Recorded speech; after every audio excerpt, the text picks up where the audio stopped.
Hey everyone, for those of you that don't know me, my name is Zane Chepik and I'm the co-founder at Spectra Acquisition, and we run a B2B called outbound email system whereby we provide our clients with 15 leads each month guaranteed. And yeah, I'm going to run you through basically what are the best strategies going into 2025 for when it comes to cold emails, right? So just to give you some context on some of the results we've gotten, just so that you know that I am talking talking the real deal. So you can see here, 53 opportunities, 150 opportunities, so a pipeline value of over $300,000.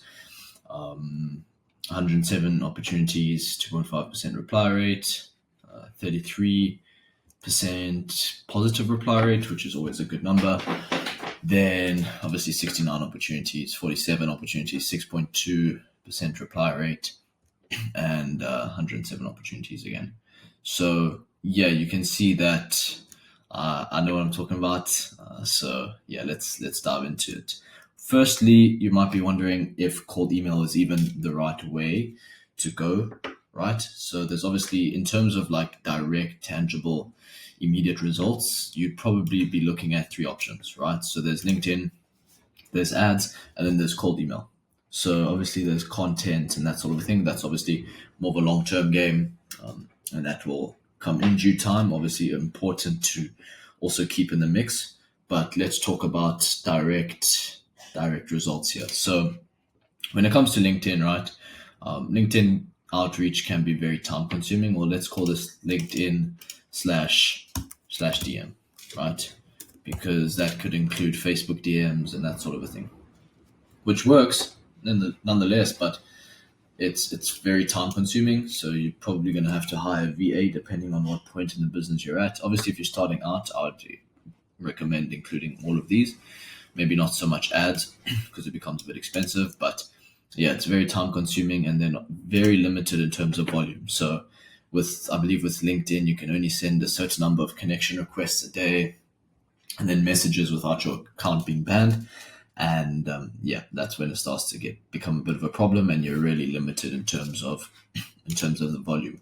Then it's also messy, like trying to keep up to date with all the different DMs and reaching out, finding all the right people. It becomes extremely messy.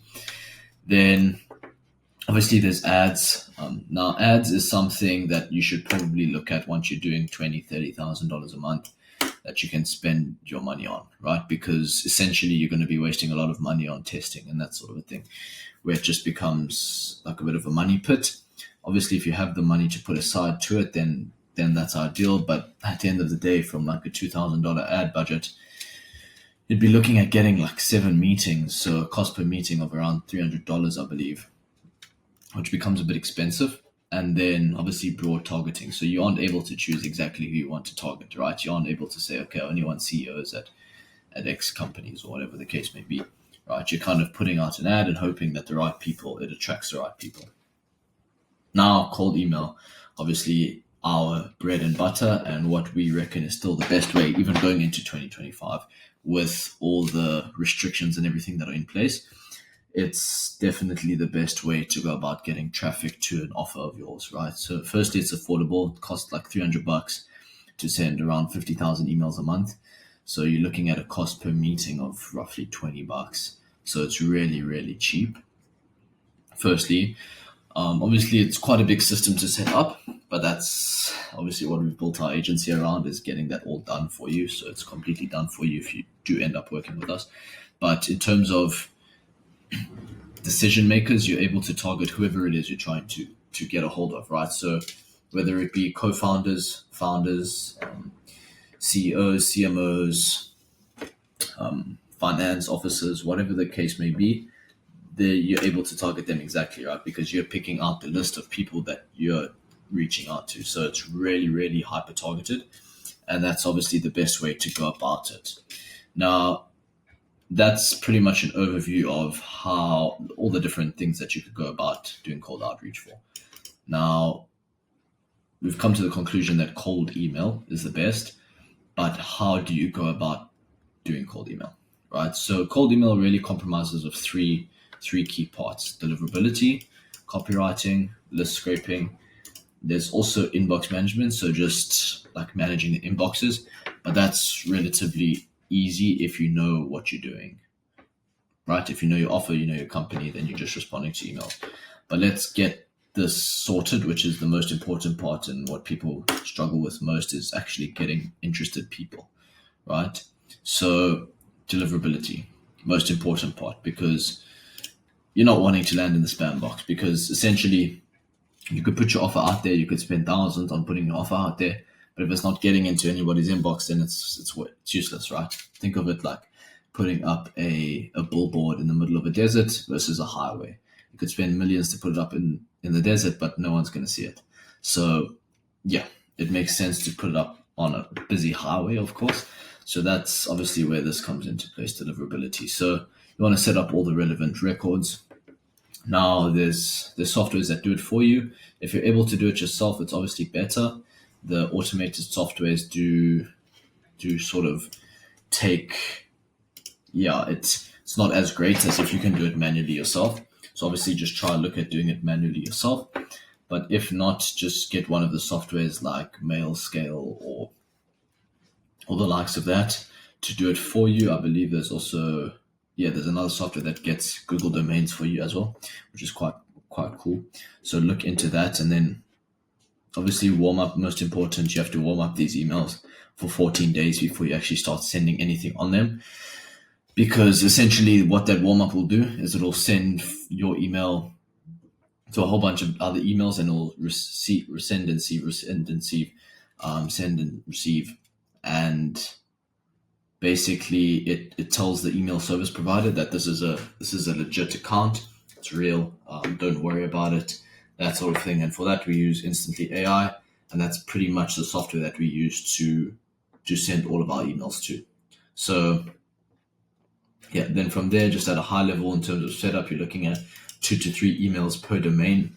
So you don't want to do more than that. I mean, you could do up to 5, but obviously long-term game here, you want to be setting up the less the better. So look at setting up between 2 to 3 per domain, and then take it from there. Now, obviously, you also want to make sure that there's no spam words in the copy. So nothing like buy now or guarantee or something like that, because it will just pick up the spam filters, and then that's how your emails start going into spam. So yeah, use MailMeteor you can just upload your copy to MailMeteor, and then they will be able to tell you basically whether it's, or it will tell you exactly the spam words. And then obviously, lastly, what it links to is relevancy, right? Now, relevancy being the most important part here, as you can see, they're all linked to relevancy, and I'll explain that. But essentially, if you aren't relevant if the message that your prospect is getting isn't relevant to them, they're going to mark it as spam, and then your deliverability will tank, and it's all because of relevancy. So you're not staying relevant to who you're reaching out to, right? Now, there's also the copywriting aspect. Copywriting aspect is really, really important, and what a lot of people also mess up on, just because they can't get their offer to the market in a sustainable way for cold email. So you want to make a cold traffic optimized offer, right? So that pretty much looks anything like X result within X time, and then risk reversed.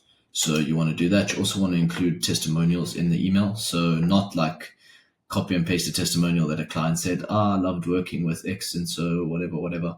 You want to make it tangible, right? So that they need to be able to visualize the result that you got for their client. So let's say you helped a client get 100 leads within 30 days, and you want to say, we managed to get X client 100 leads in 30 days, and we believe we can do the same for you. So just that sort of a thing, right? Now, 50-word email, keep it as short as possible, please. No long essays or whatever. It's really, really bad, and it comes out horribly. Don't just ask ChatGPT to write an email script for you. It's going to be really bad, going to be horrible. So just don't do that. Keep it simple: intro, risk reversed offer, as well as testimonial, and then call to action.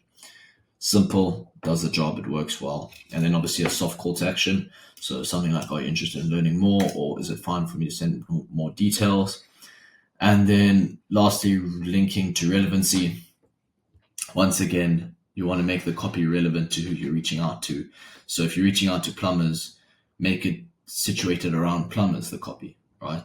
So that way these guys are responding to emails because they think that the email is just for them, instead of just sending out a blank template to everyone that you're reaching out to in a whole bunch of different industries. It's not going to work. Then lastly is list scraping. So for list scraping, we use a software called Apollo.io, and basically you can get in contact with all the decision makers.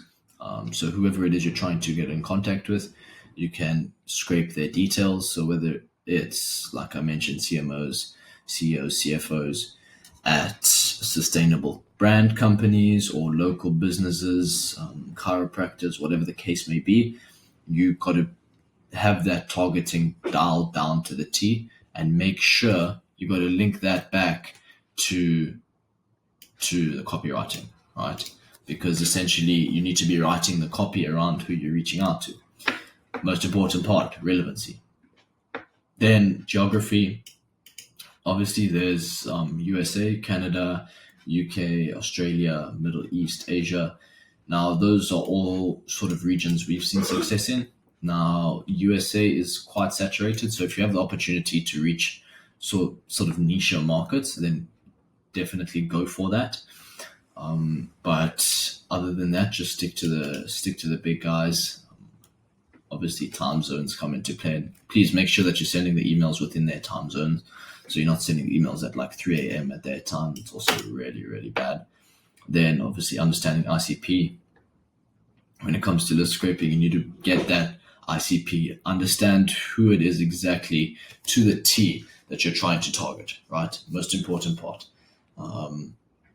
And yeah, from there, it also links back to relevancy, of course. Now, with the list scraping, you need to be relevant to obviously the copywriting, but yeah, the relevancy plays a big role in the list scraping, because essentially it all ties together, right? Relevancy ties into everything here. You need to make sure that every single part of this ties back to being relevant to who you're reaching out to and who you want to reach out to. So that's pretty much an overview. I'll probably make further videos going into each one of these softwares, like Instantly, Apollo, and that sort of a thing, and maybe more into the copywriting, how not to land in spam and that sort of a thing.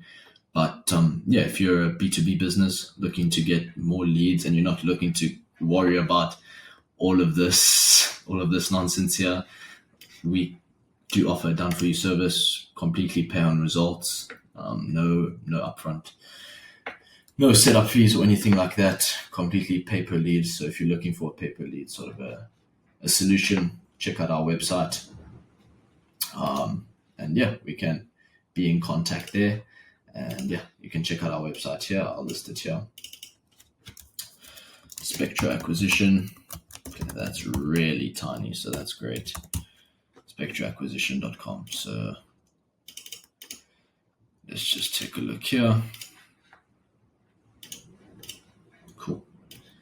You can check out our website, check out the results that we have there, and then see if that's something that you'd want to bring on to your agency. Obviously, we've worked across, these are all vastly different industries, from private equity to investment banking to local businesses to SEO, and anything here, we've pretty much handled it.